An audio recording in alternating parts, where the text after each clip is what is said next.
ماہ رمضان المبارک جہاں اپنے اندر بہت سی رحمتیں برکتیں لے کر آتا ہے، وہیں جو انسان ماہ رمضان المبارک کی قدر نہیں کرتا اس کے متعلق بہت زیادہ سختی سے تاکید فرمائی گئی۔ نبی اکرم صلی اللہ علیہ وآلہ وسلم آپ نے ایک مرتبہ منبر مبارک پہ قدم رکھا اور فرمایا آمین، دوسری سیڑھی پہ قدم رکھا پھر فرمایا آمین، اور تیسری سیڑھی پہ قدم رکھا پھر فرمایا آمین۔ ان میں سے ایک موقع پہ آپ نے جو آمین فرمائی وہ یہ تھی کہ اپنی زندگی میں جو انسان ماہ رمضان المبارک کو پائے اور پھر وہ ماہ رمضان المبارک میں نیک عمل کر کے جنت حاصل نہ کر لے، فرمایا وہ انسان تباہ و برباد ہو جائے، اس کی ناک خاک آلود ہو جائے۔ اور یہ دعا مانگنے والے حضرت جبریل امین ہیں، اور اس دعا کے اوپر آمین فرما کر قبولیت کی مہر ثبت فرمانے والے امام الانبیاء ہیں۔ تو اندازہ فرمائیں کہ جو دعا مانگنے والے حضرت جبریل امین ہوں اور آمین فرمانے والے جو انبیاء کے سردار ہیں وہ ہوں، اس دعا کی قبولیت میں کون سا شک باقی رہ جاتا ہے۔ اس لیے ماہ رمضان المبارک میں بلا وجہ روزہ چھوڑنا بہت سخت گناہ ہے۔ جہاں روزہ چھوڑنا گناہ ہے وہاں کچھ وہ لوگ ہیں جو روزہ بھی چھوڑتے ہیں اور روزہ چھوڑنے کے ساتھ ساتھ وہ ماہ رمضان المبارک کی بے حرمتی بھی کرتے ہیں۔ آئیے سنیں ان کے متعلق کتنا سخت فرمان ہے۔ یہ لرزا دینے والا، ہلا دینے والا یہ واقعہ آپ سماعت فرمائیں، اور یہ واقعہ سن کے بھی اگر کوئی ماہ رمضان المبارک کی بے حرمتی سے باز نہیں آتا تو پھر وہ خود دیکھ لے کہ اس کا انجام کیا ہونے والا ہے۔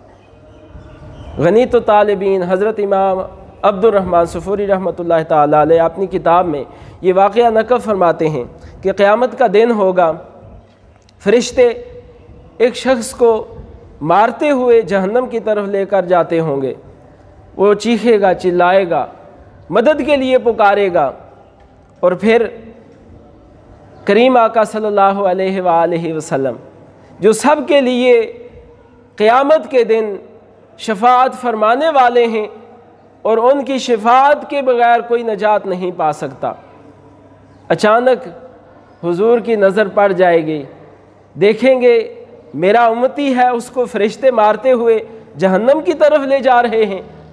آپ فرشتوں کو حکم فرمائیں گے کہ اس کو میرے پاس لے کے آؤ۔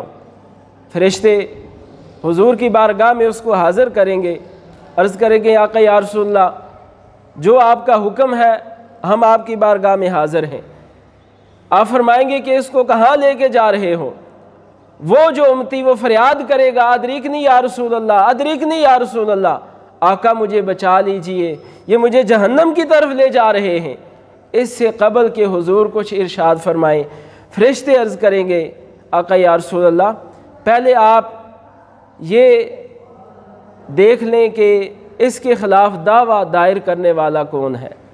آپ فرمائیں گے کہ کس کا اس کے خلاف دعویٰ ہے؟ فرشتے عرض کریں گے آقا یا رسول اللہ ماہ رمضان المبارک کی اس کے خلاف شکایت ہے۔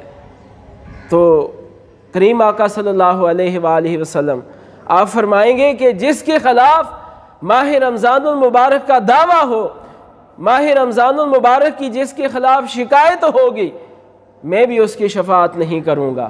کیا شفاعت، کیا شکایت ہوگی؟ شکایت یہ ہوگی کہ ماہ رمضان المبارک میں اس نے ماہ رمضان المبارک کی بے حرمتی کی ہے۔ روزہ نہ رکھنا تو ایک علیحدہ بات ہے، کچھ عذر کی بنا پہ بھی روزہ چھوڑتے ہیں، لیکن روزہ چھوڑنا اور پھر ماہ رمضان المبارک کی حرمت اور قدر نہ کرنا یہ وہ سخت گناہ ہے۔ فرشتے عرض کریں گے آقا یا رسول اللہ، ایک تو اس نے ماہ رمضان المبارک کے روزے نہیں رکھے، دوسرا یہ سر عام کھاتا تھا، یہ سر عام ماہ رمضان المبارک کی بے حرمتی کرتا تھا، اس لیے اس کے خلاف ماہ رمضان المبارک کی شکایت ہے۔ حضور فرمائیں گے کہ جس کے خلاف رمضان المبارک کی شکایت ہے میں بھی اس کی شفاعت نہیں کروں گا۔ اب آپ یہ دیکھیں، آپ یہ سوچیں، 2 منٹ کے لیے یہ دنیا کی چند روزہ زندگی ہے، ذرا اس کٹھن اور مشکل گھڑی کی طرف دیکھیں کہ جہاں شفاعت فرمانے والے، جن کے صدقے، جن کی شفاعت سے جنت نصیب ہوگی، جہنم سے آزادی ہوگی، وہاں وہ بھی انکار کر دیں گے تو پھر کس در پہ جائیں گے؟ خدا را اپنے احوال پہ غور کیجئے گا۔ میرا یہ پیغام خصوصاً ان لوگوں کے لیے ہے جو روزے تو نہیں رکھتے لیکن ماہ رمضان مبارک کی بے حرمتی کرتے ہیں، سر عام سڑکوں پہ کھاتے پیتے ہیں، سب کے سامنے ماہ رمضان مبارک کا جو ہے اس کی عزت اور حرمت کو پامال کرتے ہیں۔ بھلا روزہ نہ رکھنا یہ تو عذر ہو سکتا ہے، لیکن یہ سمجھ نہیں آتا کہ یہ کون سا عذر ہے کہ انسان سر عام سڑکوں پہ کھائے پیے، سب کے سامنے کھائے پیے، ماہ رمضان مبارک کی بے حرمتی کرے۔